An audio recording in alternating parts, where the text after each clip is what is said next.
Well guys, I finally did it. I went out and I bought myself a new roll cart. And I didn't cheap out either. Well, I kinda did. I went to Harbor Freight. I got a US General full bank service cart, 34 inches. It's a Snap-on replica basically. And it's pretty nice for the price. When I got it back to the shop, I just went ahead and took the box off of it just to see what it looked like just coming straight out the box. And you know, it's got nice plastic wrap on it. The paint looks pristine. The drawers look pristine. I was actually really impressed with the way this thing came out of the box. Now, the casters are in the bottom drawer, and I got to take those out and figure out a way to pin them on because it's sitting on a pallet and it's kind of heavy to lift. So I'm going to get a friend to come over. We're going to tip the box back onto some tires, and I'm going to put actually the box for the toolbox back on the box so I don't damage the paint or anything like that. And then once I get the casters on, we're going to get a really good look at this thing inside and out. I'm also going to show you my new tool setup inside this thing and just show you how I'm going to be using it. I'll also go over everything that I like and don't like about the box, and there's really not much stuff that I don't like about it. I'm overall very happy and very impressed with this box, and I look forward to using it for a long time. So if you're going to buy one of these things, or you're watching this video thinking about buying one of these, one thing I will recommend is putting the casters on is a little difficult, just because they're on the bottom of the box and you don't want to damage your box by laying it flat on something. So here's my procedure for getting the casters on. I just got some 2 tires I had laying around, actually off a car that I'm working on this lift. And I just put the box back on it with some styrofoam to make sure it didn't damage it. Laid it back on the tires, nice and easy, and then I get my casters out. They give you some nice bolts, and the casters are very nice. I mean, it's very high quality casters. They come with grease fittings and everything. I have not greased them up yet, but I can if I need to in the future. And the wheels are pretty sturdy. I'm pretty sure they're rubber wheels as well, so they don't break like the plastic ones do. And overall, I mean, for the price, I paid $600 for this thing, and I actually got it at a discount because they had a discount about $100 off. And for the price, man, you cannot beat it at all. So I'm very happy with it. Putting the casters on, you know, once you got it on the back, it's pretty simple. You just put the bolts in and tighten it up, and then she's ready to rock.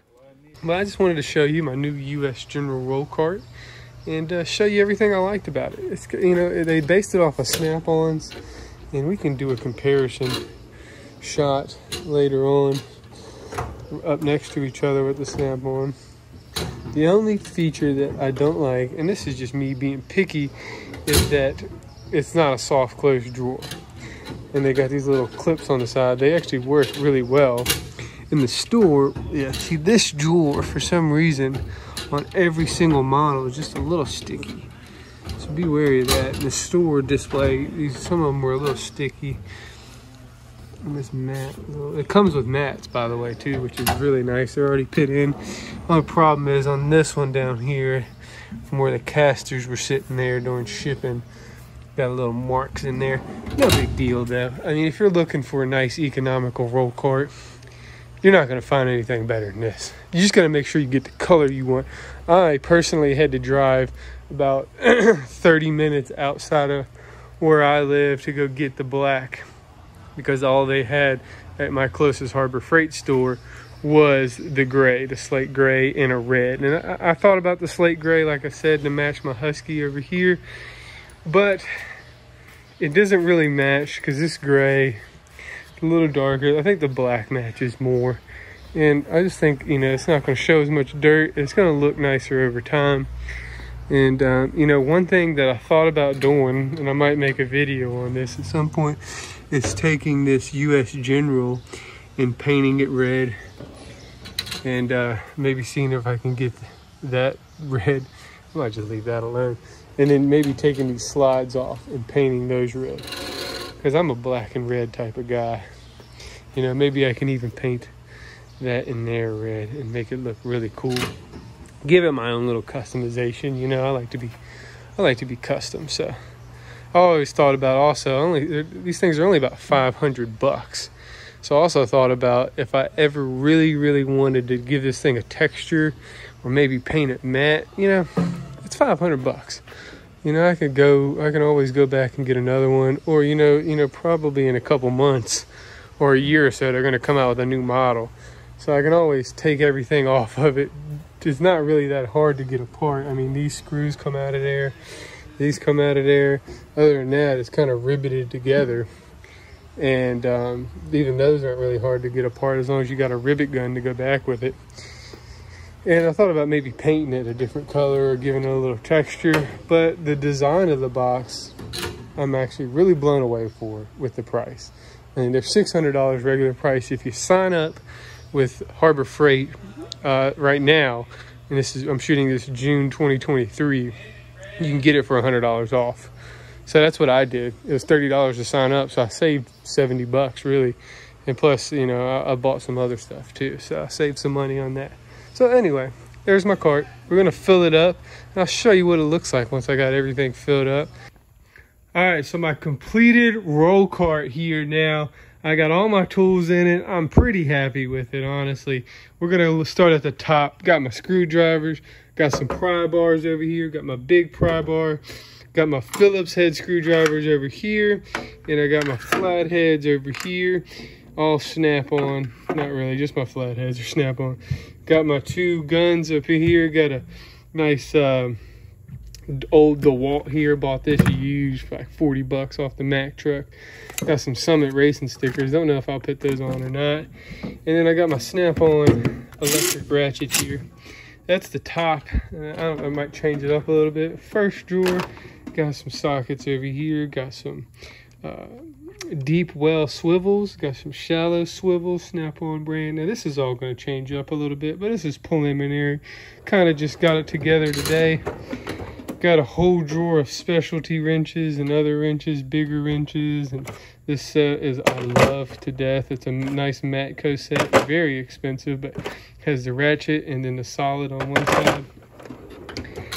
And then down here we got some more specialty wrenches, just some smaller things.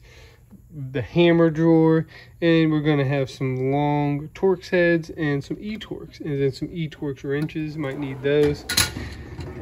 And then down here I got my plier drawer, all my pliers. Just kind of got them laid out where I can see them, know where they go. And then I got my electrical drawer down here. Got my test probe kit. Got my multimeter snap-on. I bought this today from Matco actually. This is a nice little test lead kit. It's got 10 feet of retractable test leads in it. Might need that in the future. Got my small pliers. Got an assortment of fuses down here. Got some butt connectors in case I need those. And then the final bottom drawer, we got some impacts. Got my snap-on drill. Got some diagnostic listening device, the scope. And I got my air hammer assortment over here with all my bits. And then I got a couple flex head magnets down here. And that's pretty much it. You know, I put the little thing on the side, and what I did right here is I just took these little spacers and taped them to the back side of this, and it's holding up pretty sturdy. I mean, I'm not going to be putting, you know, much stuff on that. That's just going to hold rags and maybe tools or maybe my phone or maybe a scanner. And I got my O'Reilly's cup holders up here. If you're asking about these tissues, I have horrible allergies, especially in the springtime. So I usually keep some tissues around in case I need to blow my nose. But anyways, I got my wiring set up. Now I just got to get the rest of the shop where I can use this thing efficiently. So if you're looking for a cheap roll cart, I definitely recommend this one right here. I mean, it has the quality of a high-end brand with the cost effectiveness that you can just get for a bargain. I mean, $600 is the base price. If you really want to save some money, they do have it on sale right now. This is not an advertisement for them. I'm just trying to save you some money. So if you go, you can at least save $70 on this thing right now. And that's why I'm posting this video so quick. Just my opinion on a toolbox. It's nice and cheap, cost effective, and it's very, very functional. There'll be some more videos coming out with me using this thing. So stay tuned. Please go ahead and like and subscribe if you enjoyed this video. Comment and let me know what you hated about it if you hated it, and I'll comment and tell you to screw off. And remember, when you stay dirty like I do, you gotta buy something clean every once in a while, just so you can get it dirty too. Thanks for watching.